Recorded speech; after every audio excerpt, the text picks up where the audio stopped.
بإجماع القارة الأفريقية جمعاء، رغم ما يروج له من أكاذيب من بعض الذين امتلأت نفوسهم بالحقد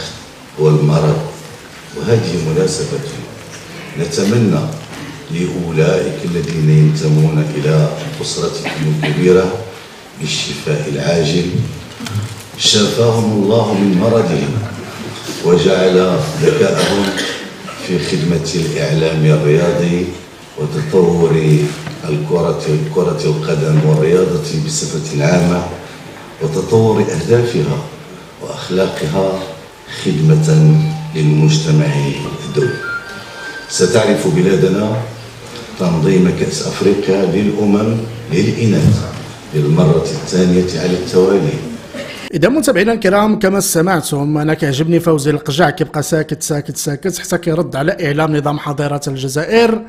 وكيخليهم مجددا في سعار وعويل ونباح. فكما سمعتم متابعينا الكرام، فإن فوزي القجع هنا كيتكلم على الإعلام الجزائري اللي في الأيام الأخيرة جادت النبرة ديال السعار ديالو إلى مستويات غير مسبوقة، وبداو كيتهجموا مجددا على فوزي القجع وكيسبوه وكيشتموه وكيقولوا على أنه كيتآمر على حضارة الجزائر وكيتآمر على المنتخب الجزائري، وبأنه يسيطر على الكاف ويسيطر على الفيفا ويسيطر على كوكب الأرض. هذه جزئية من المرض، من الهوس اللي كيعيشوا نظام حضارة الجزائر والإعلام الجزائري، اللي كما قال السيد فوزي القجع وصفهم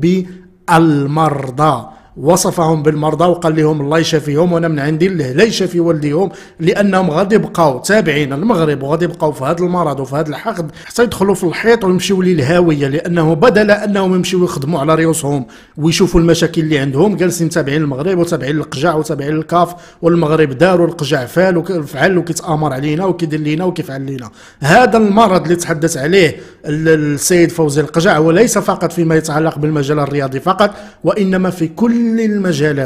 المجالات كتلقى نظام حضارة الجزائر مريض مريض مريض مريض بالمعنى الحرفي، وحاضي غير المغرب شنو دار وحاضي غير المغرب شنو غادي يدير، وجالس كيحاول يعرقل المغرب ويحاول يعرقل الانجازات ديال المغرب، لكن في نهايه المطاف كيتحول نظام حضاره الجزائر الى اضحوكه، وكتحول الوسائل الاعلام الجزائريه الى اغبى وسائل الاعلام موجوده على كوكب الأرض. والوصف الدقيق اللي كاين الآن كما وصفهم السيد فوزي القجع، وهو أنهم مرضى بكل ما تحمل الكلمة من معنى. متابعينا الكرام، أراكم في فيديو قادم.